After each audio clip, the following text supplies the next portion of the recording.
হুগলি জেলার ঐতিহ্যমণ্ডিত ইটাচনার রাজবাড়ির ঢোকার মুখে চন্দনের ফোঁটা দিয়ে বরণ করে নেওয়া হলো। ওয়েলকাম ড্রিঙ্কস হিসেবে ছিল গন্ধলেবুর ঠান্ডা শরবত। এখানে আসতে গেলে হাওড়া থেকে বর্ধমান লোকালে খন্না স্টেশনে নামতে হবে। সেখান থেকে টোটোতে মাত্র 5 মিনিট, গাড়িতে আসলে 2 ঘন্টার রাস্তায় এখানে পৌঁছে যাবেন। রুমগুলোর সব অদ্ভুত নাম: জ্যাঠামশাইয়ের ঘর, পিসামশাইয়ের ঘর, ঠাকুমার ঘর, বৌরানির ঘর, বড়দিদির ঘর। আমার পড়েছিল বড়দার ঘর। ঘরে আধুনিক সরঞ্জাম দ্বারা সুসজ্জিত এবং খুব আরামদায়ক। আমরা এখানে স্নান করে একটু রেস্ট নিয়ে ফ্রেশ হয়ে চলে গেলাম লাঞ্চে ছিল গরম ভাত, ঘি, বেগুনি, লুচি, মাছের মাথা দিয়ে পুঁই শাক, সোনামুগের ডাল, শুক্তো, কাতলা মাছ, দই, মিষ্টি। তারপর একটু রেস্ট নিয়ে রাজবাড়ির ইতিহাস শুনতে গেলাম। একজন গাইড খুব সুন্দর করে ইতিহাস বোঝাচ্ছিলেন।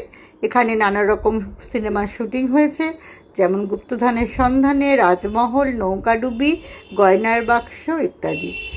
1600 শতাব্দীর শেষের দিকে কুন্দন বংশের জমিদার এই রাজবাড়িটি স্থাপন করেন। ওনার ঠাকুমা বিলাসমঞ্জুরি এই বাগানটি খুব সযত্নে পরিচর্যা করতেন এবং অবসর সময় এই মহলে বিশ্রাম নিতেন। তাই এই বাগানটির নাম হলো বিলাসমঞ্জুরি বাগান। বাগানটি ক্রস করে আমরা চলে গেলাম রাজবাড়ির জলাশয়, সুন্দর একটি পুকুরে, যেখানে বোটিংয়ের ব্যবস্থাও রয়েছে। পুকুরটির চারপাশে মাড হাউস কটেজ রয়েছে, সেখানেও ইচ্ছা করলে আপনারা থাকতে পারেন। চলে এসেছি রাজবাড়ির নাচঘরে।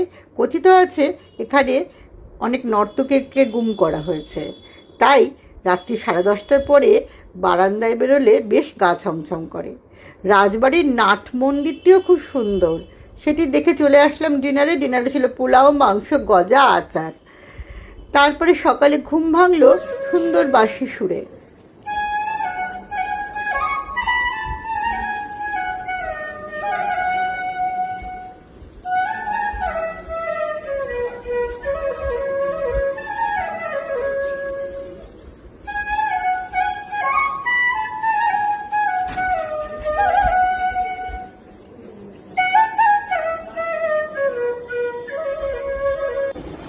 হস্তশিল্পের নানা রকম সামগ্রী দ্বারা পূর্ণ একটি এক্সিবিশন রুম, যেখান থেকে আপনারা ইচ্ছা করলে নানা রকম সুন্দর জিনিস সংগ্রহ করতে পারেন।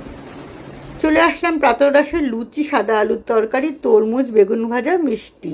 বিদায়বেলা নারকেল নাড়ুও ছিল সুস্বাদু।